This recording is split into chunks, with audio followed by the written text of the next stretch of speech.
სახელით მამისაით და ძისაით და წმინდისა სულისაით. იცით ჩვენი მიდგომა ყოველი დღისადმი, დღესასწაულისადმი, ჩვენი მიდგომა ყოველი სახარების ყოველი საკითხავისადმი, რომ უნდა არა მარტო ჩავწვდეთ მის ისტორიულ შინაარსს, არამედ იგი უნდა და ანგნებავთ რელიგიურ შინაარსს, არამედ უნდა გავითავისოთ და ჩვენს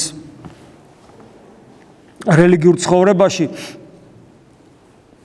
მას უნდა მივცეთ უფლება ამა თუ იმ საკითხავს, ამა თუ იმ დღესასწაულს, რომ ჩვენს რელიგიურ ცხოვრებაში მას კონდეს ძალიან მნიშვნელოვანი წილი, დაგვეხმაროს, შეგვეწიოს.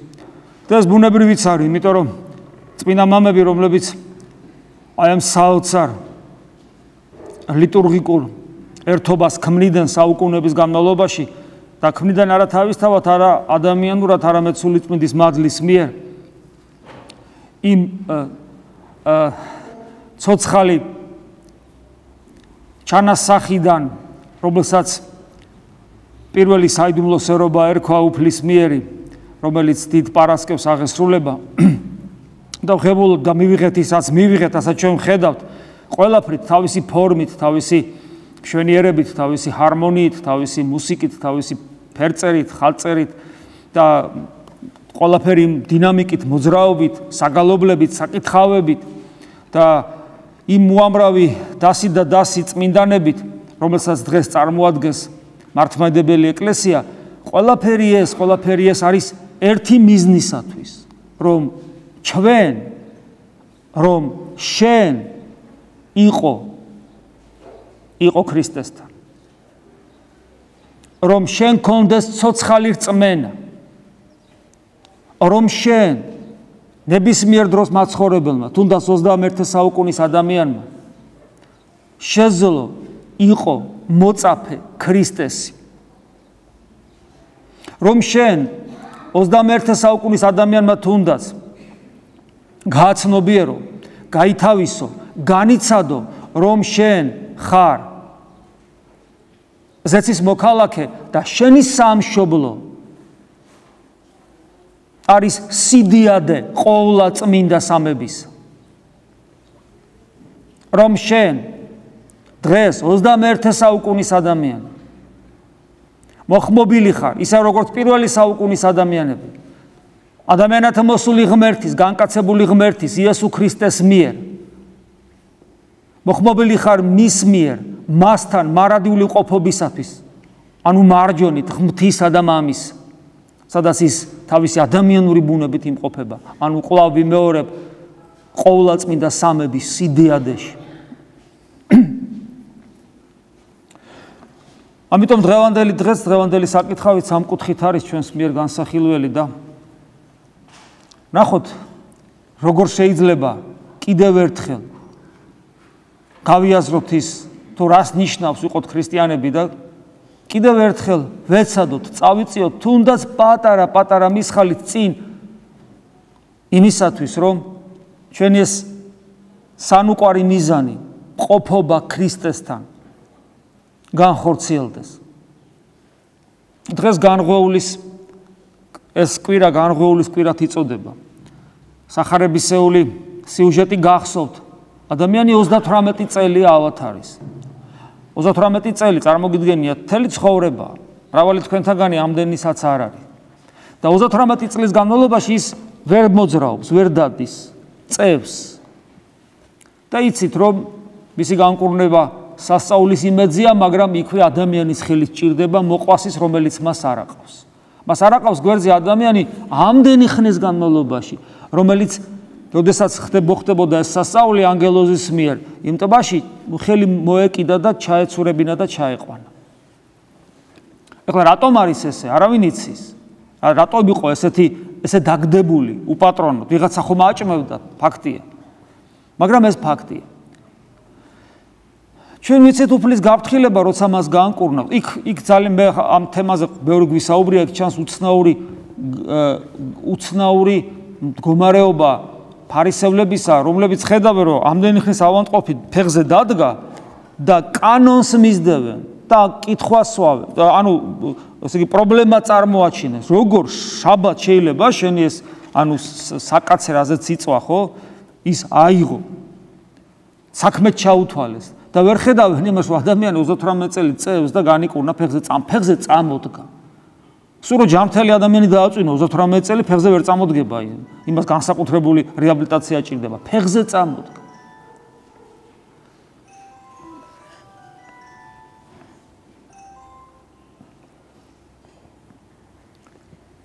და მათი დაჟინებული მოთხოვნა. ის კი არ აინტერესებთ რომ განიკურნა.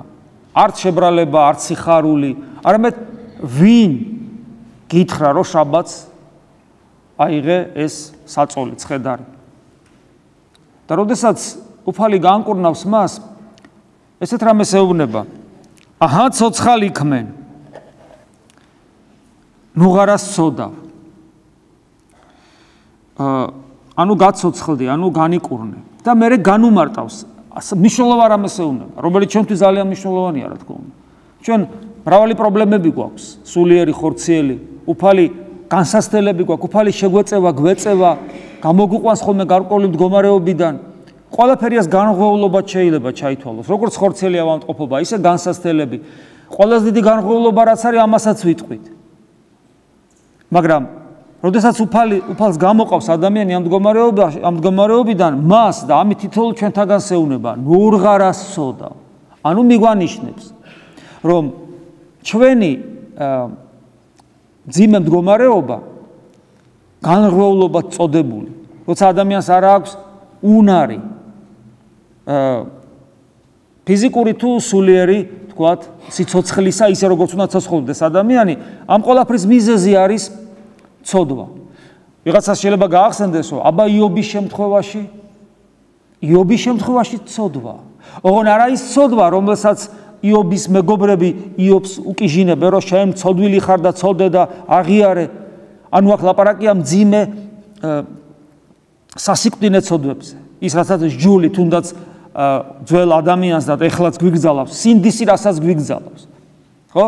აქ ლაპარაკი ამაზეა, დღეს სინდისი მე მგონი არავის აღარაფერს აღარ უგზავნოს 21 საუკუნეში, ეს სხვა თემაა. იმიტომ რომ მოახერხა ადამიანმა სინდისის დაჩლუნგება და გაუქმება. მაგრამ იობის შემთხვევაში ცოდვა მიზეზი, იმიტომ რომ ამ განსაცდელების მერე იობის წიგნებისაც წაგიკითხავთ, იქ მინიშნება, რომ ამ განსაცდელების მერე, რომელიც თითქოს და ტყუილ უბრალოდ დაატყდა იობს. იობი იყო რა მანამდე ერთგული ღმერთისა, ერთგული შვილი ღმერთისა. ერთგვარად ღმერთთან მოსაუბრე და მოლაპარაკე, ამ განსაცდელების მერე იობი ხდება მხედველი ღმერთისა. იგი საოცარ სიმაღლეზე ავიდა. ანუ რა? ანუ ის რომ ცოდვილი ბუნება იობისა, ამ მართალი ადამიანისა, ეს ცოდვილი ბუნება მას ხელს უშლიდა, რომ ყოფილიყო ღმერთთან. აი ისე იმგვარად, როგორც დიდი წმინდანო მჭორეტელი ღმერთისა. ხოლო აი ამ განსაცდელების მერე მისი ეს ცოდვილი ბუნება განიკურნა, ანუ მისი განღვევლობა, უნარობა ღმერთთან ყოფობისა განიკურნა და გახდა მჭვრეტელი, მხედველი ღმერთისა. ანუ იობისთვისაც კი ეს ის უმძიმესი განსაცდელები მისთვისაც იყო ცოდვისაგან განკურნება, რომელსაც დაზიანებული ბუნება წარმოადგენს. ნურღარას ცოდავ და შემდეგ უფალი გაფრთხილებას აძლევს. რაითა არა უძვირესი რაიმე გეყო შენ. ნურღარას ცოდავ, რომ უარესი რამე არ დაგემართოს. ხა ამაზე უარესი წმინდანები ამბობენ, ამაზე უარესი ჯოჯოხეთია. ანუ გააფრთხილა, რომ ხა 38 წელი წევ ხარ, ამაზე უარესი რაღა უნდა იყოს. მაგრამ არის ამაზე უარესი მარადიული წარწყმედა, მარადიული დაშორება, მარადიული შორს ყოფნა ღმერთისაგან. ამაზე აფრთხილებს. სხვათა შორის ეს ადამიანი ძალიან უცნაურად იქცევა. აი ეს განკურნებული. როდესაც უფალი განკურნავს და ამ სიტყვებს ეუბნება განეშორება, მერე მიდიან და ეჩხუბებიან, რომ შენ შაბათს როგორ აიღე და ეს პასუხისგებლობას იცი. ესეთი სიხარული უნდა გქონდეს, რომ ეხა ფარისევლების წიგნობრების ესეთ არ უნდა შეშინებოდა, მაგრამ ეს ბრალეულობას თავიდან იცილებს, აი რაღაც უცნაურია. წარმოიდგინეთ, 38 წელი წევხარ, ფსიქოლოგია ადამიანი წევხარ 38 წელი და უცებ გეუნება ადამიანი, მოვიდა ადამიანი შენთან გეუნება ადექი და რო ადგები. წარმოგიდგენიათ, რომ რა დღეში უნდა იყო და ამ დროს აბა შაბათს რატო აიღე ესა? შაბათი კი არა, თუ ძმა ხარ ეტყოდი. თავი დამანებეთ ერთი, ვერ ხედავ რა ბედნიერი ვარ. და ეს ნახეთ რა საოცარ ამას ეუნება. ვინც გამკურნა, იმან მითხრა აიღეო და ავიღე. და მერე საოცრებაა, რომ უფალი როცა ნახულობს მერე, ხო? და გაიგებს, რომ ეს არის იესო ქრისტე, პირველი რასაც აკეთებს ეს ადამიანი, მიდის და იმათ, ვინც დატუქსა, რატო აიღე? ანუ ავტორიტეტი, ანუ ამასოფლის ძლიერება. ქეც მოუდრეკს. აი ესე არ ჩანს, მაგრამ აი მის სიტყვაში, მის ქმედებაში, მის სიტყვაში ჩანს. ქეც მოუდრეკს და ეუნება, რომ ხო იცის ისინი გაბრაზებულები არიან და ეს ეუნება, რომ იესოაო, ვინც გამკურნაო და ესე იგი იმან მითხრა, აი არის ესეთი გადმოცემაც, რა იონე ქროპირი ამას არ ახსენებს. იონე ქროპირი სხვა კონტექსტში ამბობს. არის ესეთი გადმოცემაც, თითქოს ეს ის ადამიანია, ვინც მერე უფალს ხელი გაარტყა. არ ვიცი, მე ყოველ შემთხვევაში აი ეს ძალიან უცნაურად ჩანსა. ეს ადამიანი იმით კი არ ბედნიერობს, რა მოხდა. ეს ადამიანი მადლიერების გამო დაბრმავებული კი არ არის, მადლიერების სინათლისაგან დაბრმავებული კი არ არის და კი არ მიხვდა, რომ ესენი, ეს ფანატიკოსები, რომელსაც არც სიყვარულის გზნობა აქვს, რაღაცა მშრალ რელიგიურ რაღაც წესებს ასრულებენ ფანატიკურად და ესე იგი ამასაც ეს ეუნებიან იმის მიხვდეს, იმის მაგრად რომ მიხვდეს, რომ არ უნდა უთხრას ამათ, რომ იესომ გამიკეთა ეს და პირველ რიგში რასაც აკეთებს მიდის და იესომ ქნაოს. და მე იქვე გძელდება სახარება. ხო და ეძიებდნენ რომ მოეკლათ, იმიტომ რომ შაბათს არ ღვევდა ფარისევლები. თითქოს და აი უფლის ეს გაფრთხილება ნურღარას ცოდა უძვირესი რამე არ დაგემართოს, თითქოს და ეს მიანიშნებს ამ ადამიანის და თითოეული ჩვენთაგანისთვის არის, რა თქმა უნდა, ეგ სათქმელი და ამ ადამიანის რა მდგომარეობაზე მიანიშნებს. რომ ეს ადამიანი შინაგანი სამყარო ადამიანისა დაცლილია სიბრძნისაგან, სიყვარულისაგან და მადლიერებისაგან. იმიტომ რომ სიბრძნისაგან, იმიტომ რომ ვერ ერკვევა რა ხდება, მადლიერებისაგან, იმიტომ რომ მადლიერება უბრალოდ არ აქვს და სიყვარულისაგან, იმიტომ არის დაცლილი, რომ არ უფრთხილდება იმას, ვინც გადაარჩინა. არ უფრთხილდება. ანუ ეს ადამიანი წარმოგიდგენიათ, ეხლა რომ ესეთია. წარმოგიდგენიათ 38 წლის წინ რა იქნებოდა. რა საოცრება. ჩამოვთვალეთ, რა ჩამოვთვალეთ ეხლა ჩვენ? ჩამოვთვალეთ სიბრძნე, ჩამოვთვალეთ მადლიერება, ჩამოვთვალეთ სიყვარული. ჩვენ გვაქვს ეს სამი, სიბრძნე გვაქვს და სიბრძნეზე წერია, რომ დასაბამის სიბრძნისა არისო შიში ღვთისა. შიში ღვთისა გვაქვს ან ერის ადამიანებს, ან სასულიერო პირებს. მე ამ ბოლო პერიოდში ყოველთვის ვამბობ, აი სიტყვა მაქვს ჩემ თავთან თითქოს ნათქვამი, რომ არ ვეცდები, რომ არც ერთი ის სადაც მე ვსაუბრობ, არც ერთი ეს შემთხვევა არ გაუშვა და რომ არ ვახსენო, რომ გვაქვს შიში ჩვენ ერის ადამიანებს და განსაკუთრებულად სასულიერო პირებს, როდესაც ჩვენ უგრძალველად ვიქცევით ლიტურგიკული მსახურებების დროს და განსაკუთრებულად ევქარისტიული მსახურების დროს და განსაკუთრებულად საკურთხეველში სტიხაროსნები, დიაკვნები და მღვდლები. გვაქვს თუ არა ჩვენ შიში ღვთისა? არა გვაქვს. ესე იგი არა გვაქვს სიბრძნე. მადლიერება. გვაქვს თუ არა ჩვენ მადლიერება? რა არის მადლიერება? მადლიერება რა არის? ადამიანი მორწმუნეზე მაქვს საუბარი. ადამიანი რომ იღვიძებს, იმ წამსვე უნდა ივსებოდეს ბედნიერებით. რატო? იმიტომ რომ არის ღმერთი და ხარ შენ. მეტი მიზეზი მადლიერებისათვის არ აღჭირდება. აბა განსაცდელები, რა განსაცდელები? განსაცდელები ხომ ღვთის დაშვებით არის.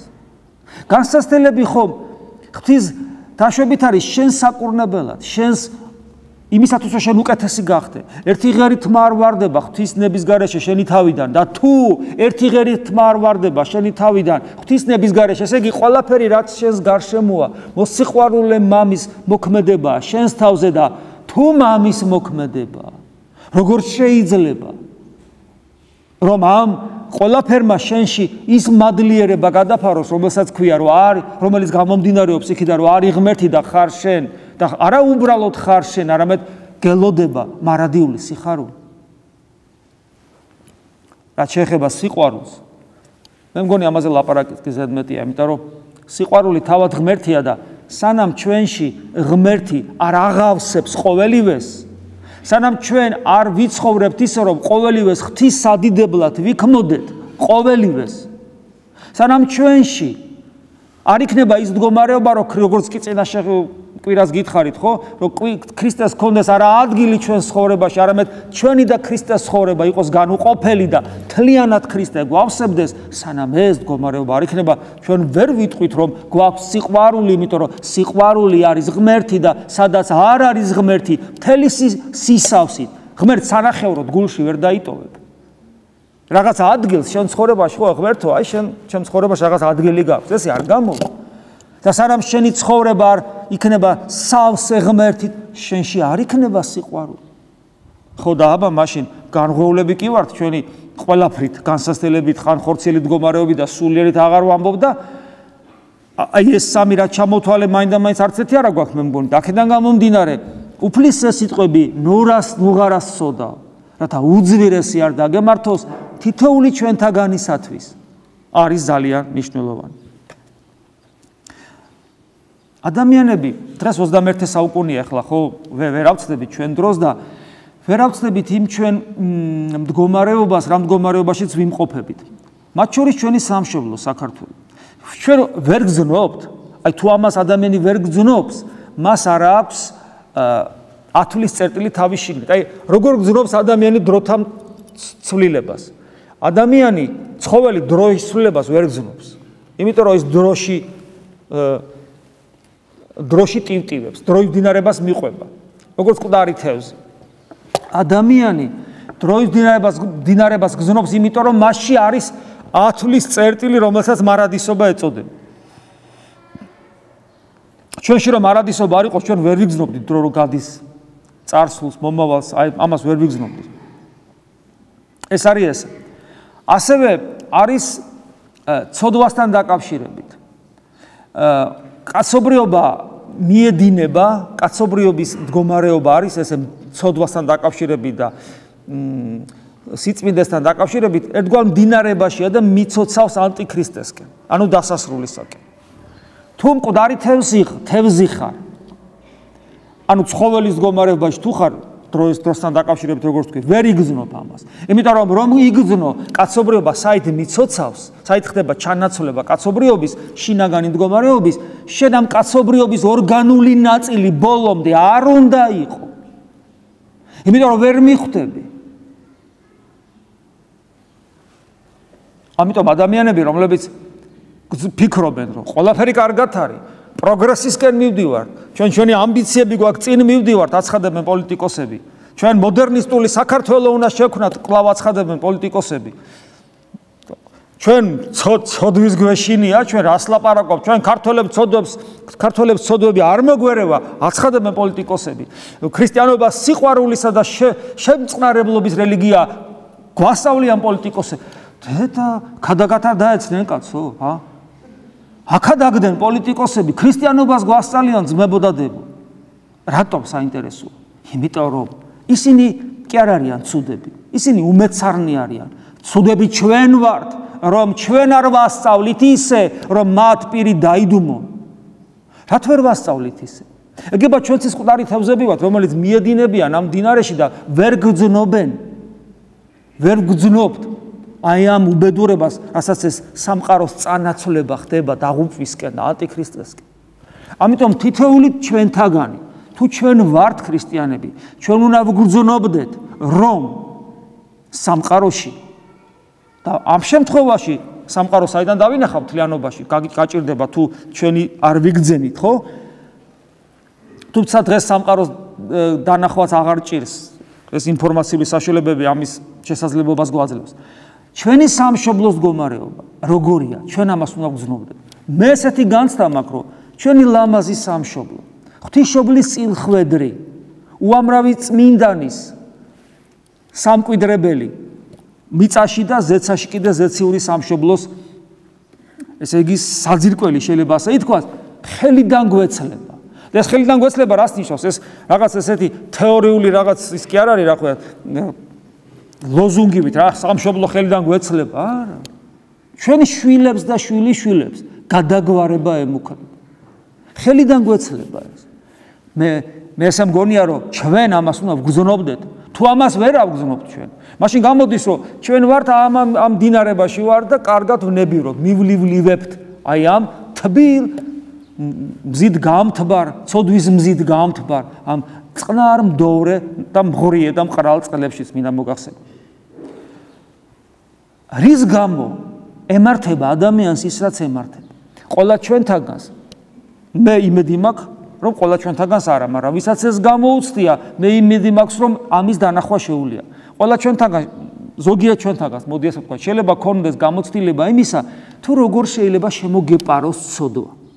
როგორ ფიქრობ, რომ აიცი რა, მე ეს არ დამემართება, კაცო, ეს როგორ გეკადრება და აღმოჩნდები, რომ ერთხელ ამ ცოდვაში ხარ.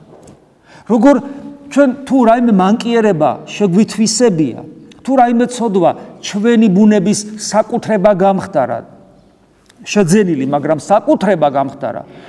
თუ დაფიქრდებით, აღმოაჩენ, რომ თითქოს ეს არ გინდოდა, მაგრამ აი ნელა და ბოლოს აღმოჩნდი, რომ აქ ახარ და შენი გახდა უკვე.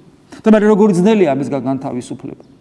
ადამიანს შეიძლება ნებისმიერი უმსგავსობა დაემართოს. ეს ეხება ადამიანს და ეს ეხება საზოგადოებას, ეს ეხება ჩვენ სამშობლოს. აი ამ თუ ეს ათვლის წერტილი გვაქვს, ჩვენ დავინახავთ, რომ დღეს მაგალითად რიგითი ქართველი, კაცი, ქალი, ასაკოვანიც და ახალგაზრდა თავისთავად.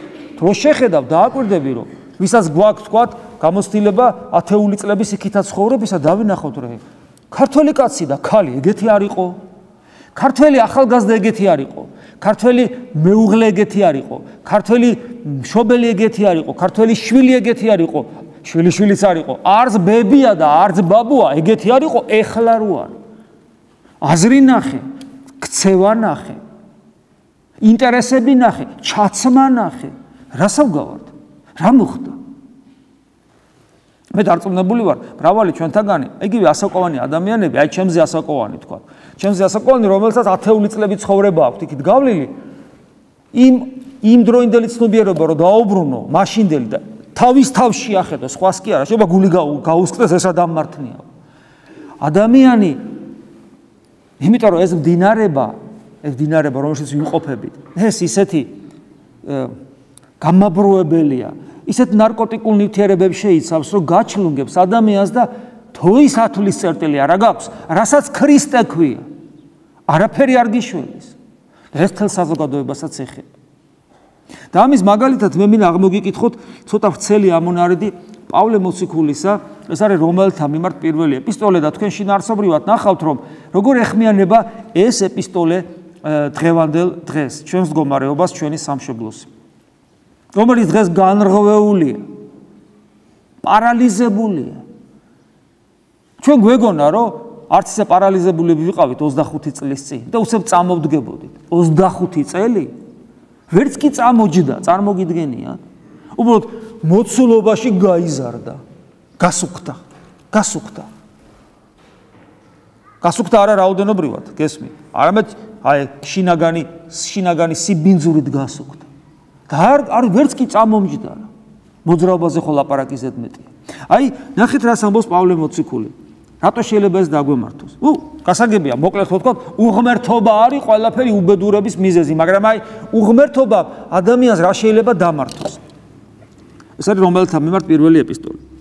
რომელთა მიმართ ეპისტოლე პირველი თა. ძველ ქართულად არის, მაგრამ მე ვფიქრობ გასაგებად არის და რამე თუ მეცნიერებაი და რა კონტექსტში ვკითხულობთ, კიდე გიმეორებ.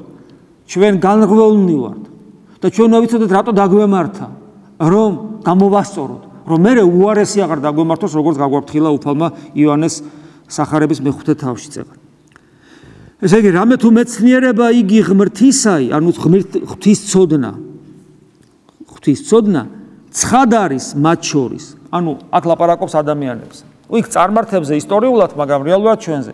ღვთის ცოდნა ჩვენთვის ცხადია. მათ შორის ათეისტებზეც არის აქ საუბარი, არსობრივად ესეა.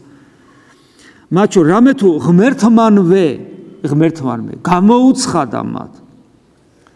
ღმერთი ათეისტსაც კი აჩვენებს, რომ მე ვარ ღმერთი ეუბნება. ეხლა როგორ? რამე თუ უხილავი იგი, გასაგებია, ღმერთი უხილავია.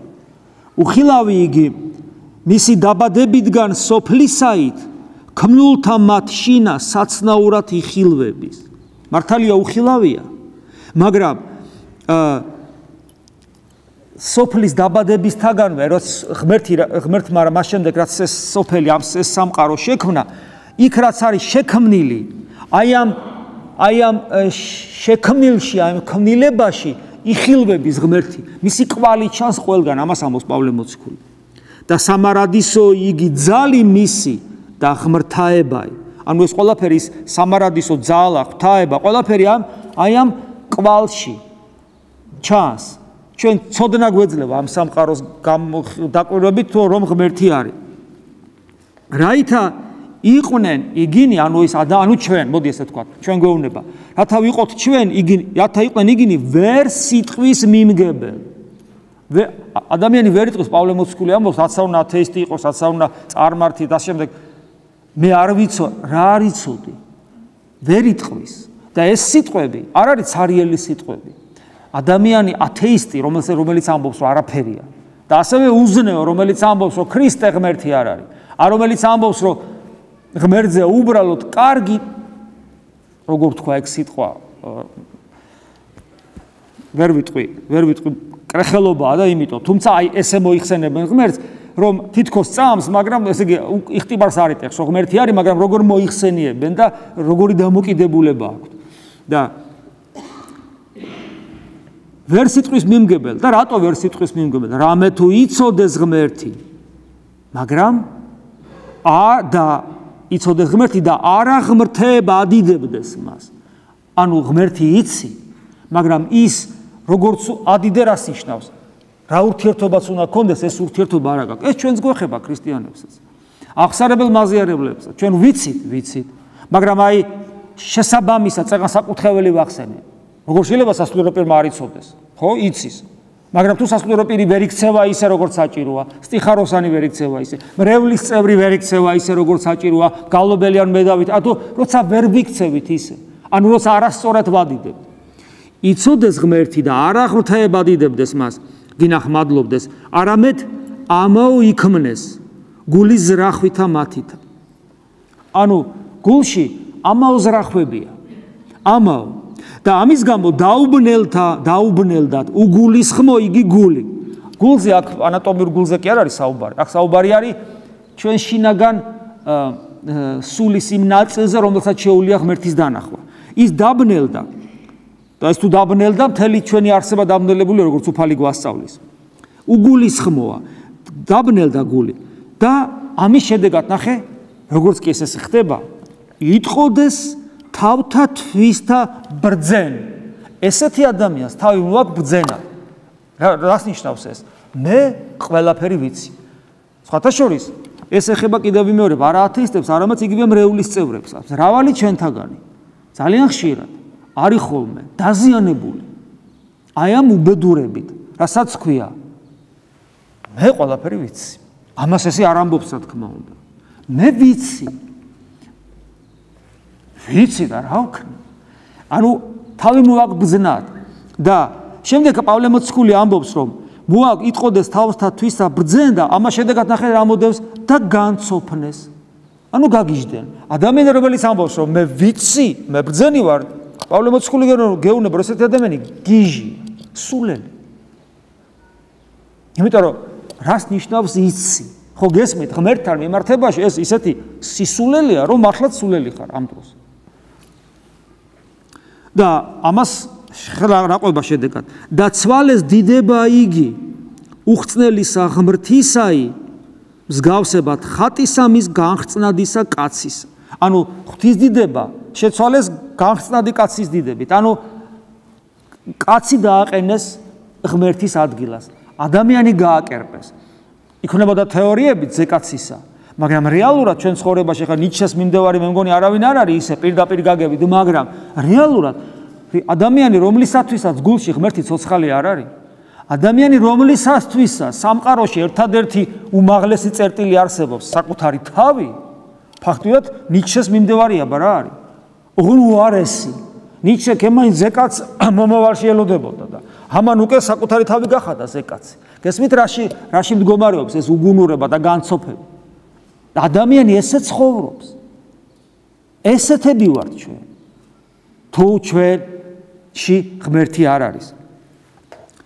ეხლა ამას რა მოყვა შედეგად?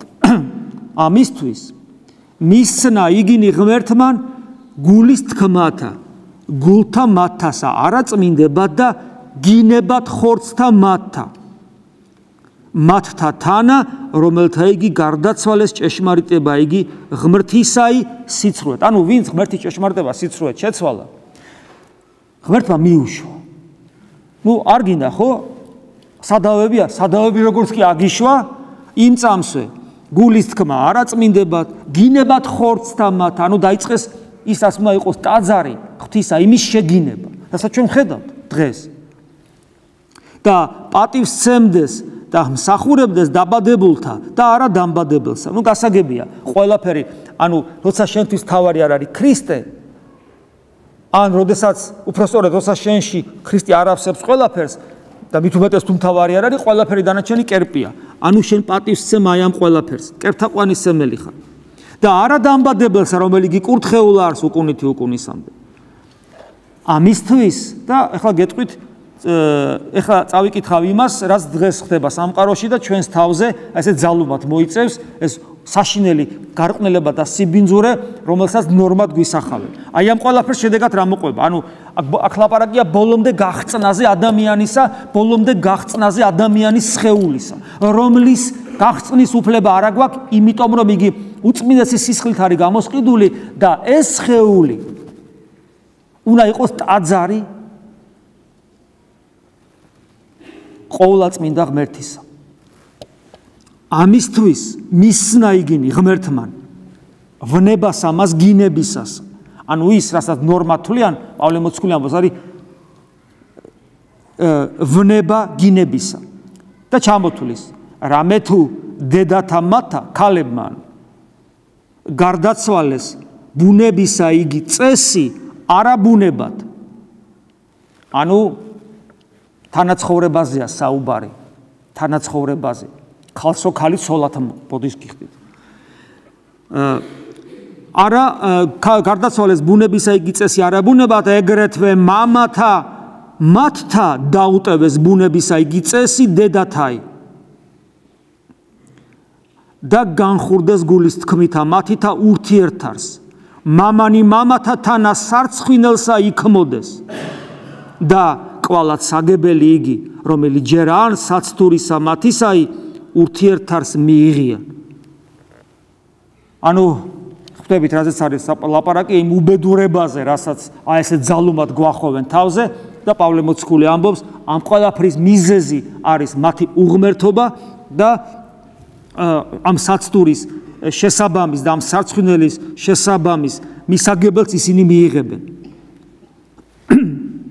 დავითარცა არა გამოიცადეს ღმერთი, რაითამცა აქ უნდა მეცნიერებით, კვლავ იმეორებს მიზეზებს, რომ ღმერთი არ შეისწავლეს, რომ არ გაიცნეს, გამოიცადეს, არ გაიცნეს ღმერთი, რომ ქონოდათ ცოდნა მის შესახებ და ღვთის ცოდნა არის მარადიული სიცოცხლე, როგორც იონეს სახარებაში კითხულობთ, ოღონდ ეს ცოდნა ნიშნავს არა თეორიულს, არამედ მცნობელობას, მასთან ურთიერთობას. აი ამისთვის მისნა იგინი ღმერთმან გამოუცდელს ამას გონებასა საქმეთ უჯერო ის. ასე რომ ეს ადამიანები არიან რა ღმერთს მოწყვეტილები, ამგვარ ბინძურ საქმეში ჩაფლული და მათი მქადაგებლები, განსაკუთრებულად მათი მქადაგებლები ფაქტურად სატანის მსახურები არიან. ახსავსენი ყოვლითა სიცრუითა, სიძვითა, უკეთურებითა, ანგარებითა, ბოროტებითა, სავსე შურითა, კაცის ყვლითა, ხდომითა, ზაკვითა, ბოროტის ჩვეულებითა, ცუნდრუკებითა, ძვირის მეყვალ, ღმრთის შემაწუხებელ, მაგინებელ, ამპარტავან, ლაღ, მომპოვნებელ ბოროტისა, მამა დედათა ურჩ, მამა დედათა ურჩ ეს მთელი სისტემა იქნება, რომ შვილები გახადონ ურჩი მშობლებისა.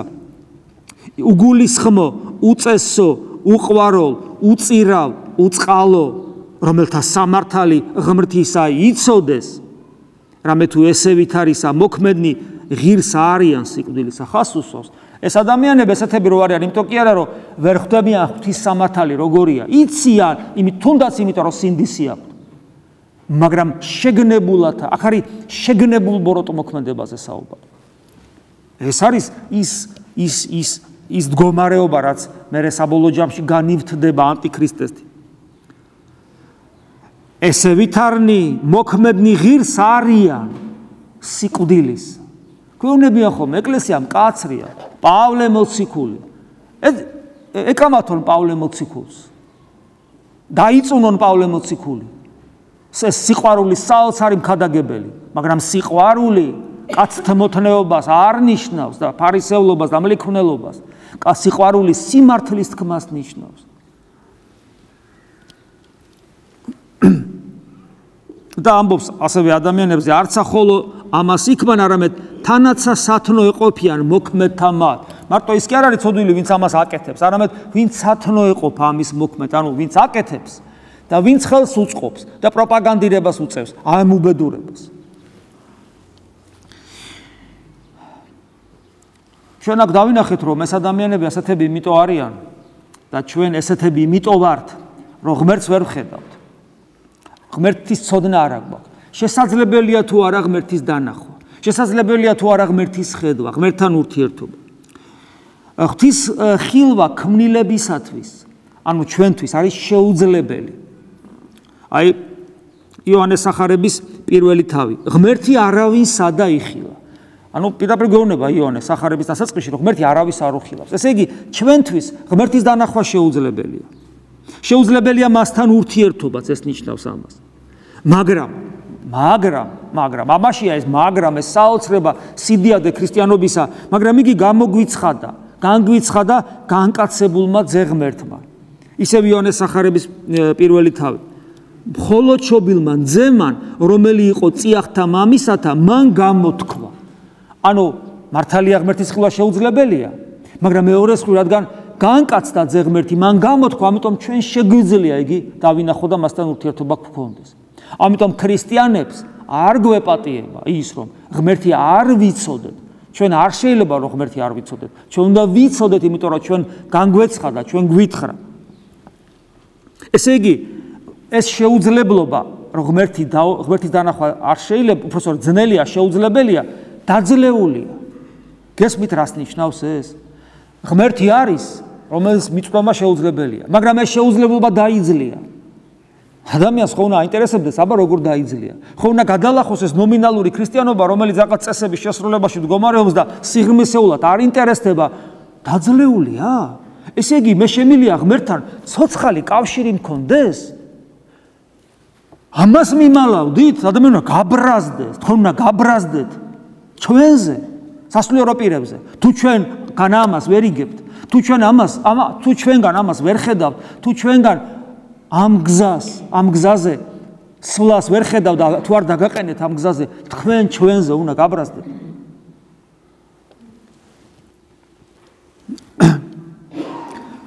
ესე იგი, ქრისტეს გარეშე შეუძლებელია, მაგრამ ჩვენ ვიცით, რომ სამყაროში რელიგია არსებობს ქრისტეს გარეშე.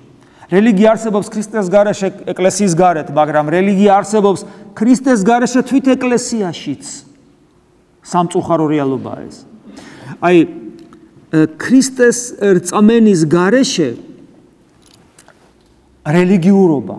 ეს არის სულის მოთხოვნილება ღმერთისა დაკმაყოფილებული კერპთაყვანისმცემლობით და კერპის ადგილს იკავებს რეალობა ჩემს მიერ წარმოდგენილი და წარმოსახული, რომელსაც მე ღმერთი დავარქვი. მე ვთქვი, რომ აი ეს არის ღმერთი, სადღაც კანონები ესეთი მომცა და მე მას ვეთაყვანები, მაგრამ ეს არის კერპი, იმიტომ რომ ქრისტეს გარეშე მისი დანახვა შეუძლებელია. და აი თუ ადამიანი ქრისტეს რწმენის გარეშე რელიგიურია, საერთოდ ყველა ადამიანი ის აღსებულია სიცარიელი არ რჩება ადამიანში. ადამიანი ჭურჭელია, ესია შექმნილი. და თუ არ არის ჩვენში ქრისტე, თუ არ არის ჩვენში ქრისტეს სული, რომ ისნი ვიყოთ, მაშინ ჩვენი შინაგანი სივრცე ივსება სხვა რამით. და ეს სხვა რამე არის ანტიქრისტიანული, ამასოფლის სული. და მაშინ განსხვავება ადამიანებს შორის წაშლილია მთავარში. ხო ხტებით ახლა მაგალითად სიკვდილის მერე მეფე იყავი თუ თქვათ უბრალო ესე იგი მონა, მნიშვნელობა აქვს? არა აქვს. აი თქვათ პრეზიდენტი იყავი თუ თქვათ ნებისმიერი თქვათ, რა ვიცი, ნებისმიერი მოქალაქე, მნიშვნელობა არ აქვს. არ აქვს თავისთავად. დირექტორი იყავი ქარხნის თუ მუშა. სიკვდილის მერე იმასაც არ აქვს მნიშვნელობა ხატვარი იყავი თუ მუსიკოსი, თუ საერთოდ არაფერს ნიჭი არ ქონდა. სიკვდილის მერე ამ ყველაფერს მნიშვნელობა აღარ აქვს. ეს არის ამა სკაი სპორტსმენი იყავი თუ უნიჭო სპორტსმენი იყავით, ან საერთოდ ვარჯიში მაინდა-მაინც არ გიყვარდა. მნიშვნელობა სიკვდილის მერე ამას არ აქვს. მაგრამ საოცრება ისე რომ სიკვდილის მერე იმასაც არ აქვს მნიშვნელობა შენ რელიგიური იყავი თუ არა რელიგიური იყავი. თუ შენში ქრისტეს სული არ არის, მაშინ შენი შინაგანი სამყარო ივსება ანტიქრისტეს სულით. და ანტიქრისტეს სული რასაკეთებს იცით? აქ განსხვავებები არსებობს ადამიანებში. მათ ზნეობაში სხვათა შორის. ვიღაცა მეგობარია, ვიღაცა მტერია, ვიღაცა ასეთია, ვიღაცა, მაგრამ გარდაცვალების მერე ყველაფერი სწორდება. გაასწორდება ყველაფერი. და მნიშვნელობა აღარ აქვს, ვინ იყავი, რა იყავი, როგორ იყავი, რანაირად იყავი. გესმით, აღარაფერს მნიშვნელობა აღარ აქვს და აი ეს ანტიქრისტიანული სული, ანუ ამასოფლის სული, რომ ყველაფერ განსხვავებას სპობს ძალიან კარგად ჩანს. აი მაგალითად მოძულე მტერებს როგორ ერთ სიფტყეში აყენებს. მაგალითად სახარების მაგალითით ეს არის პილატე და ჰიროდი. იმის გამო რომ პილატეც და ჰიროდიც თავის თავში ქრისტეს სულს ვერ იღებენ, ანუ სავსე არიან ანტიქრისტეს, ანუ ამასოფლის სულით, მიუხედავად იმისა, რომ მტრები არიან, ქრისტეს სიძულვილის გამო დამეგობრდნენ. ხო არ გეცნობათ დღევანდელი რაღაცების ჩვენ სამყაროში. ეხლა ეს არ არის პოლიტიკური ტრიბუნა, ამიტომ არ ვისაუბრებ ამ თემებზე. ხომ არ გეცნობა? ქრისტესადმი სიძულვილი ესე იგი მოძულეებს არიგებს ერთმანეთთან. და ისეთი საოცრებები ხდება, ისეთი შერიგებებს ხედავთ, რომ გაოგნებულები შეიძლება დავრჩენ. მარტო პილატე და ჰიროდი არა. აი თვით ურწმუნოსა და რელიგიურ ადამიანსაც არიგებს ერთმანეთთან. ისევ სახარებაში სადუკევლები და ფარისევლები. სადუკევლები არიან ურწმუნოები, ათეისტები, ღმერთი არ წამთ და სულის უკტავება და ანგელოზი არ წამთ, ღმერთი როგორ წამთ ეს გაუგებარია.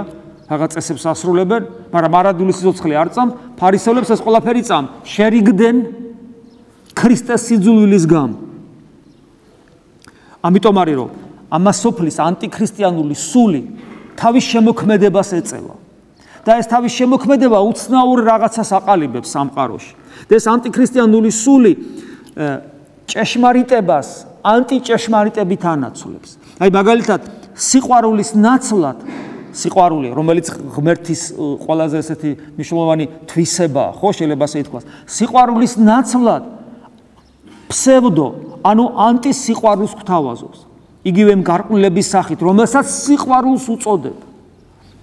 ასევე ყოველგვარი ჭეშმარიტი სიკეთე, რაც კი შეიძლება არსებობდეს. ცხოვრების საზრისი, ჰუმანიზმი, იგივე ადამიანისადმი დამოკიდებულება, ადამიანისადმი სიყვარული, სიცოცხლე, ესეც რა თქმა უნდა მნიშვნელოვანია, ხო? ანუ თუ რამე ღირებულებები არსებობს, ყველაფრის ფსევდოსიკეთეს, ანუ ანტისიკეთეს ქმნის. ჩანაცვლებას აკეთებს ამასოფლის სული. ამიტომ დღეს ადამიანი იბნევა. სიტყვები კარგია, მშვენიერია, მაგრამ იმის იქით რაღაც უბედურება ხდება. მაგრამ ეს ყველაფერი ამ ყველაფერს მიხვედრა ჭირდება. მე წეგან გითხარით, რომ აი ეს ათვლის წერტილი ჩვენში თუ არ არის ვერ ხვდებით. ანუ ამ ყველაფრის მიხვედრა პრაქტიკულად შეუძლებელია, იმიტომ რომ სიტყვები იგივეა, სიყვარულია, სიკეთეა, ადამიანისადმი ადამიანზე ზრუნველობა, ასე შემდეგ, თანასწორუფლებიანობა, ძმობა, ერთობა, ყველაფერი ეს არის, მაგრამ ქრისტეს შეცნობის გარეშე.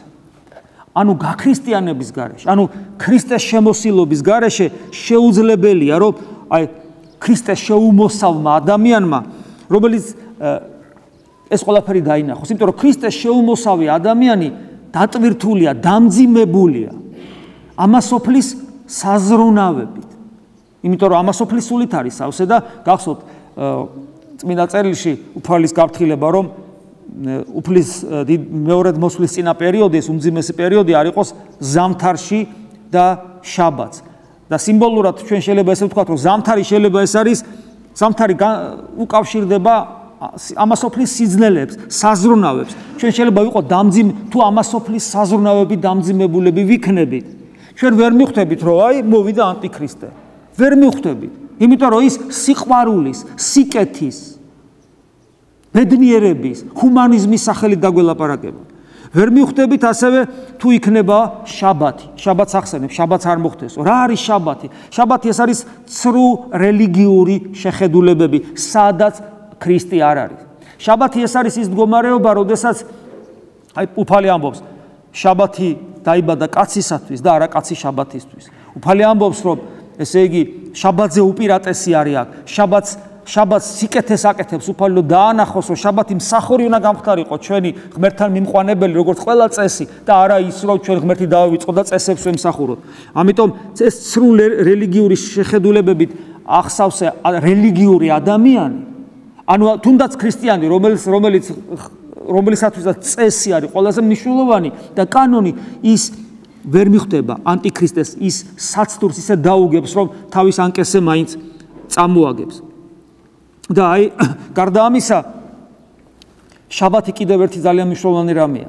შაბათი არის დღე, როდესაც ქრისტე არ აღმდგარა ჯერ. მოციქულები შეშინებულები არიან.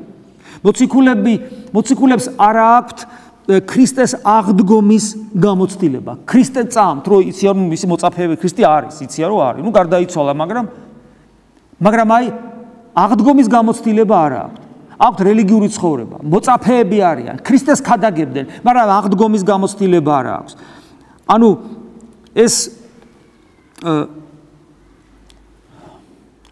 ეს გავს იცით რას, როდესაც თანამედროვე ადამიანისათვის ქრისტე არის სიცოცხლეს მოკლებული, აი საფლავში ხო იყო შაბათს მაცხოვარი. ქრისტე როცა არის სიცოცხლეს მოკლებული რელიგიური სოფხედელობა და თეორია. ქრისტე საფლავშია, აღდგომის გამოცდილება არ აქვს. თუ ჩვენ არ გვექნება აღდგომის გამოცდილება, თუ ჩვენ შიგნით გულში არ გვექნება განცდა ცოცხალი ღმერთისა, რომელიც არის ყდათით აღმდგარი, თან ჩვენ ვეზიარებთ ყდათით აღმდგარ მაცხოვრის ხორცსა და სისხლს, მაშინ ჩვენ ქრისტიანები არა ვართ. ჩვენ შიგნით მარადიულ სიცოცხლეს უნდა ვჭვრეტდეთ და განვისტიდეთ და თუ ეს გამოცდილება მარადიული სიცოცხლისა, ქრისტეს აღდგომისა, ჩვენ პირად გამოცდილებად არ არის გადაქცეული, კიდევ ვიმეორებ, ჩვენთვის მაშინ შაბათია, ქრისტეს საფლავშია და ქრისტიანობა ჩვენთვის მკვდარი თეორია და რელიგიური მსოფლმხედველობაა, რომელიც ვერ გაუძლებს ანტიქრისტეს საცდურს. ამიტომ გავაცოცხლოთ ძმებო და დებო, გავაცოცხლოთ ჩვენში სარწმუნოება. ამ სამყაროში როდესაც ჩვენ ესე არასწორად ცხოვრობთ, უნდა ვიცოდეთ, რომ ამ სამყაროში, როგორც წმინდა ეგნატე ამბობს ბრიანჩაინოვი, სამი სასჯელი, მნიშვნელოვანი სასჯელი მოქმედებს. პირველი, როცა ორი უკვე აღსრულებულია, როცა ჩვენი პირველ წინაპრები დაისაჯნენ, დასჯა ნიშნავს არა განადგურებას, არამედ ის, რომ განსაჯონ და მათ განსაჯეს და მერე უფალმა შეიყვანეს სასუფეველში. დაისაჯენ და მათთან ერთად მთელი კაცობრიობა. ანუ სიკვდილით დასჯა. ჩვენ მკვდარნი ვართ. ამაზე ხშირად გაგვიმახვილებია ყურადღება. რელიგიური თვალსაზრისით, სულიერად თითოეული ჩვენთაგანი არის სულით მკვდარი. უკეთეს შემთხვევაში განრღვეული, რომელიც რეანიმაციას არ ექვემდებარება ადამიანურად, აი კაცი არ ამყავს, რომელიც ჩამიყვას. ადამიანი ვერ გიშველის, ვერავინ, ვერც საკუთარი თავი. ერთადერთი ქრისტე გიშველის. შენ ისეთი ავადმყოფი ხარ, რომ კაცი ვერ გშველის. ესე იგი მკვდარი ხარ ადამიანური საზომით. აი ეს გვჭირს ჩვენ ვართ განრღვეულები ხას უსვავ და ამიტომ ჩვენ მხოლოდ ღმერთი გვიშველის და უნდა გავსაჯოთ რატო ვართ ესე. მეორე, ეს არის კაცობრიობის დასჯა წარღვნით. რატო დაისაჯა კაცობრიობა წარღვნით და ჩვენც ამ კაცობრიობის ნაწილი ვართ, რომელიც მერე აღორძინდა, მაგრამ რატო დაისაჯა? იმიტომ რომ იქ მაშინ სულზე დომინირებდა ხორცი. ხორციელი ცხოვრები ცხოვრობდნენ და ცხოვრების წესით პირ უტყვებს დაემსგავსდნენ. ხო არ გეცნობა დღევანდელ სამყაროში რამე? აბა გადახედეთ დღევანდელ სამყაროს, როგორ ცხოვრობს, რა მისწრაფებით. მე მეეჭვება, რომ მაშინდელი წარღვამდელი კაცობრიობა ამაზე უარესი ყოფილიყო. უბრალოდ ახლა აქ ამ სამყაროში იმისგან განსხვავებით არის საოცარი მარცვალი, არა 8 კაცი, 8 სული. არამედ ბევრი, ანუ ის 10 მართალი, შემდეგ სოდომ გომორზე როა. ანუ რას ნიშნავს? ქრისტიანები არიან. ქრისტეს მადლი ისეთი ძლიერია, რომ მიუხედავად იმისა, რომ ის გარყვნილება, რომელიც ამ სოფელშია, არანაკლებია, შეიძლება უარესიც არის მაშინდელზე, ვერ ერევა. რატო ვერ ერევა? იმიტომ რომ უფალმა თქვა, ბჭენი ჯოჯოხეთისანი ვერ მოერევიან. ამიტომ ვერ ერევა. ღვთისძალა აკავებს. თორე გადაგვივლიდან ერთ წამში აღარ ვიქნებოდით. ეს არის საოცრება, ეს სასწაულია ძმებოდადებო. აი ამ ზღვა ბოროტების ოკეანეში ეს კუნძულები არის და ვერაფერს ვერ უშვება ეს ოკეანე. იმიტომ აღარ ხდება წარღვნა, თორე წარღვნის ღირსია ეს კაცობრიობა თავისთავად ცხადია. ამიტომ ეს სასჯელი არის და ჩვენ უნდა ვიფრთხილად ვიყოთ, რომ იმ ოკეანის ნაწილი არ გავხდეთ ქრისტიანები. და მესამე სასჯელი ჯერ კიდევ წინ არის, რომელიც უფლის მეორედ მოსვლის წინ აღესრულება. რა აღესრულება? როდესაც ქრისტესაგან გამდგარი კაცობრიობა უკვე შეუქცევადი პროცესი არის დაწყებული, მატერიალური სამყარო არსებობას შეწყვეტს. რატომ? იმიტომ რომ სამყაროში დადგება წამი, აი უცებ დრო ხომ მოძრაობს და უცებ წამი გადავა და ეს ამ წამის მერე სამყაროში ვეღარ დაიბადება ვერცერთი ადამიანი, რომელსაც ექნება შესაძლებლობა ქრისტეს სიტყვა მოისმინოს და მისი მიმდევარი გახდეს. ანუ აი იმ წამის მერე ეგეთი ადამიანი დედამიწაზე ვეღარ დაიბადება. ანუ კაცობრიობის არსებობა აზრს შეწყვეტს. ამიტომ ვინც კი დაიბადება, ყველა იქნება წარწყმედის შვილი. ამიტომ უფალი სწრაფად დაასრულებს ამ ყველაფერს. ეს მოავლენს, ეს პერიოდი, ეს მდგომარეობა მოავლენს ანტიქრისტეს, რომლის ეს უმძიმესი მეფობა 3 წელიწად-ნახევარი გაგრძელდება. და ეს იქნება უდიდესი გამოცდა თითოეული ქრისტიანისათვის თუ იმ დროს მოვესწარით, ან ვინც იმ დროს იქნება. იმიტომ რომ საცდური ისეთი, იმიტომ რომ ქრისტეს სახელი როგორც ასეთი სიტყვიერად იქნება, შეიძლება ეკლესიებიც კი იყოს. მაგრამ მდგომარეობა იქნება ისეთი, რომ ვერცერთი ადამიანი ვერ დაინახავს ქრისტეს იმ პერიოდში. ასე რომ ესე ძალიან მნიშვნელოვანია და არ უნდა დაგვავიწყდეს. გარდა ამისა, განსაცდელები არსებობდნენ რეგიონალურადაც, იგივე სოდომ გომორი გამახსენდა და იგივე თქვათ, ჩვენ სამშობლოს თუ მივხედავთ, მაგალითად 21 წლის საქართველო, როცა სიკვდილის ცელმა მოცელა საქართველო. და მოცელა არა იმის გამო, რომ ის ცელი და იმით უკან დგარი ეს ბოლშევიკები იყვნენ ბოროტები. ბოროტები ისინი იყვნენ, აბა ბოლშევიზმი ბოროტებაა, თავისთავად ცხადია, ათეიზმი და უღმრთობა. მაგრამ ეს არის ჯალათი, ეს არის ცული, ეს არის კუნძი და დამნაშავე აპროტესტებს, რომელმაც სამართლიანად ჩვენ ვეცით ვისავგავართ, ჩვენ მარცხნივ არც ავაზაკს ვგავართ, რომელიც ესე იგი ამ ტანჯვის გამო ლანძღვის კორიანტელს აყენებს და ღმერთსაც გმობს. შედალოცილო, თუ მთელი ცხოვრება აშავებდი, დანაშაულს ჩადიოდი და მე კუნძზე თავი დადე და ჯალათი გადგას, ჯალათი კეთილი თავისთავად ცხადია არ იქნება, ცულზე აღარაფერს ვლაპარაკობ და აპროტესტებ. და გავიწყდება, რომ მისახედი საკუთარი თავი გაქვს. სანამ ეს ბოლომდე წამოსულა ეს ცული. ამიტომ ეს განსაცდელი ჩვენთვის იყო ძალიან მძიმე, მაგრამ მიზეზი ჩვენია, ჩვენს განსაცდელი განჟისათვის, ეს სასჯელი ჩვენ იმისათვის მოგვეცა, რომ განგვესაჯა, რა დაგვემართა. ილია მოვკალით. მე ეს ხალხი ხელისუფლებაში მოვიყვანეთ, მე პატრიარქი მოვკალით, მე ეკლესიები გავძარცვეთ, უამრავი რამე გავაფუჭეთ. უარესი ვარ დაგვემართა, არ გიკვირს? ეხლა მაინც გამოვასწოროთ. გაგიგიათ სადმე ესეთი საუბარი. გაგიგიათ სახელისუფლებო წრეებში, რომ კაცო, ჩვენი წინა ისტორია რა ეს რა რეები დაგვემართა, რეები ვქერით, გამოვასწოროთ კულისებში მაინც. გაგიგია? ხო და იმიტომ არ 25 წელი რაც გჭირს კი ხედავთ რაც აღჭირს. გარდა ამის არსებობს პიროვნული ცოდვიდან გამომდინარე გონების დაბნელებას. ადამიანი პიროვნულად როცა ცოდავს. და ნახეთ აქ ერთი ნიუანსია. როდესაც პიროვნულად ცოდავ, წეღანაც გითხარით. აი თქვათ, ჩვენი სამშობლო ცოდვაშია. თუ შენ ცოდავ პიროვნულად, ვერ ამჩნევ ამას. ამიტომ და მასთან ერთად განღვეული ხდები. ამიტომ ღვთისაგან უბრალოდ აი ამ ერთობიდან საზოგადოებასთან ერთობიდან გამომდინარე ღვთისგანდგომილი ხდები შენს და სასჯელსაც შესაბამის იღებს. ხოლო თუ ადამიანი თქვათ ამბობს რომ კი ბატონო გასაგებია ეს ყველაფერი, მაგრამ მე ეკლესიაში ვარ და ვცდილობ წმინდად ვიცხოვრო. ცნებებით და ასე შემდეგ. სასიკვდილო ცოდები აღარ ჩავიდინო. სოდომ გომორი არ მინდა საქართველოში. არც ხლა ცოდვიანი ცხოვრება მინდა საქართველოში. ჩემთვის ცხოვრების საზრის და ორიენტირი ევროპა და რუსეთი კი არ არის. ჩემთვის ცხოვრების ორიენტირი ქრისტეა.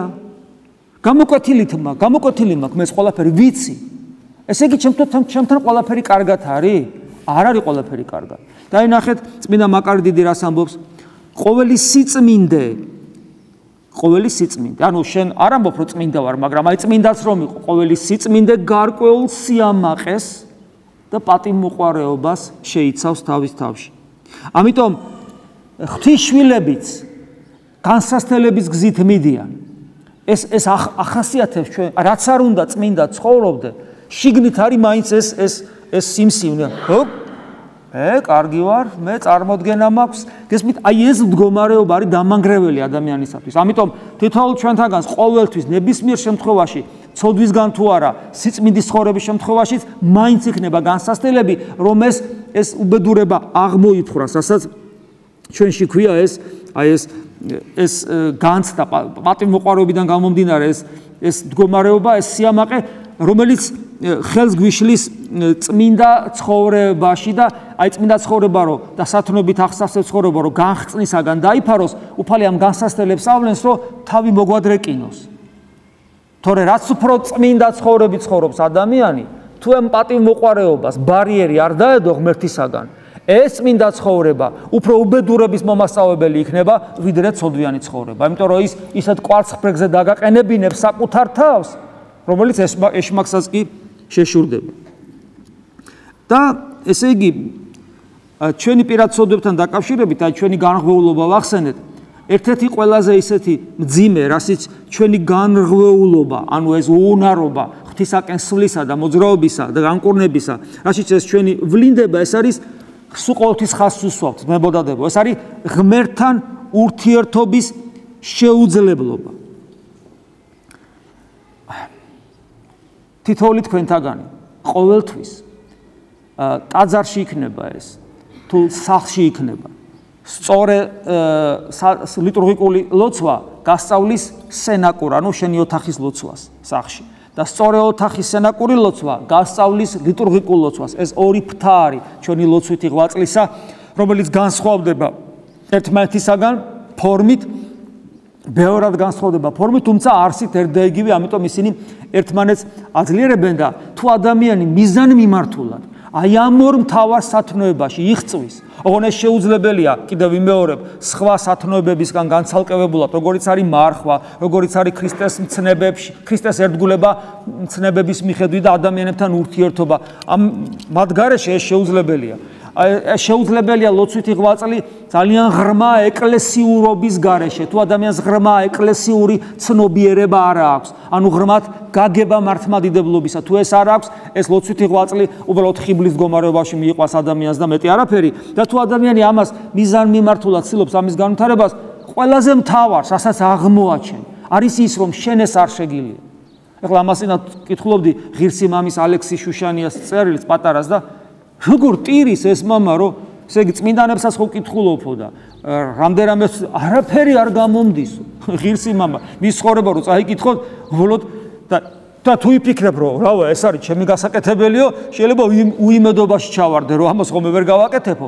ესეთი ადამიანი, რომელსაც გამოცხადებაც ჰქონდა ხო ღვთისა, ესეთი ადამიანი ტირის რომ არაფერი არ გამომდის ლოცვაში, ღმერთთან ურთიერთობაში არაფერი არ გამომდის. ეს არის ერთ-ერთი აუცილებელი პირობა შენი სულიერი მდგომარეობის ერთ-ერთი აუცილებელი მნიშვნელოვანი მდგომარეობა, მის გარეშე შენ ვერ წახვალ წინ, იმიტომ რომ რეალურად ხარ განრღვეული, რეალურად ღმერთთან ყოფნა არ შეგიძლია და შენმა წვალებამ რომ იყო ღმერთთან უნდა დაგანახოს ეს რომ არ შეგიძლია. ეს არის აუცილებელი.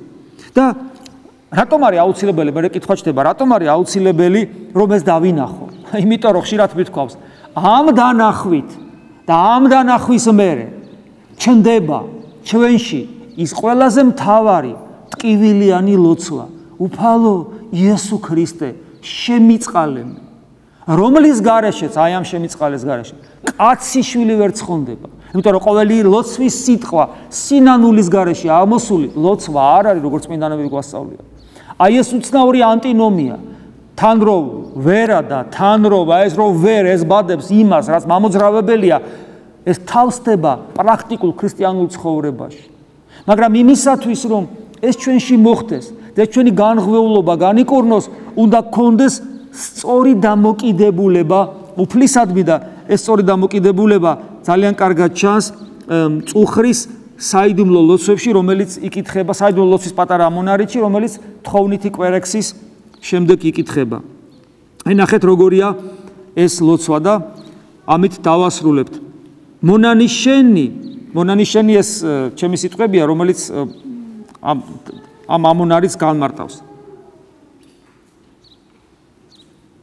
მონანიშენი არა კაცთა მიერსა მოელიან შეწევნას. აქაც ნახეთ ამაზეა ხაზგასმული. ანუ წეული იყოს კაცი კაცის მოემოდე, წმინდა წერილი გვასწავლის. შენ როცა ქრისტიანი ხარ, კაცის იმედი კი არ გაქვს. აქ ლაპარაკია სულის ცხონებაზე ხა ამ შემთხვევაში. ვერანაირი ვერ გიშველის, ვერავინ. ვერანაირი მოძღვარი ვერ გიშველის. ვერანაირი კითხვა ვერ გიშველის, ვერანაირი ზიარებაც კი ვერ გიშველის. თუ შენ შინაგანად სწორედ განწყობილი არ ხარ ზიარებისადმი, რომელიც მადლის უშრეტი წყაროა. სანამ შენი მოძღვარი ქრისტე არ გახდება. ეზიარები ხო? მაგრამ რომ მოგცეს მადლი, შენი მოძღვარი ქრისტე უნდა იყოს, უნდა იცოდე რას გთხოვს და უჯერებდე მას. არა კაცთა მიერსა, მონანიშენი უფალო, არა კაცთა მიერსა მოელიან შეწევნასა, არამედ შენსა ეძიებენ წყალობასა. გასაგებია, შენ წყალობას ეძიებენ და აქ არის ამის შემდეგ არის ის საოცარი სიტყვები, რომელიც ძალიან მნიშვნელოვანია ჩვენთვის. და შენ მიერსა ითხოვენ ცხოვრებასა. ცხოვრება გვინდა, სიცოცხლე გვინდა, მაგრამ როგორი სიცოცხლე უნდა გვინდოდეს? გვეუბნება, შენ მიერსა ითხოვენ ცხოვრებასა. არ როცა ჩვენი ცხოვრება და ქრისტეს ცხოვრება არის ერთი და იგივე. ამინ. მადლი უფლისა ჩვენისა იესო ქრისტესი და სიყვარული ღმრთისა და მამისა და ზიარება სულისა წმინდისა იყოს თქვენ ყოველთა თანა. ამინ.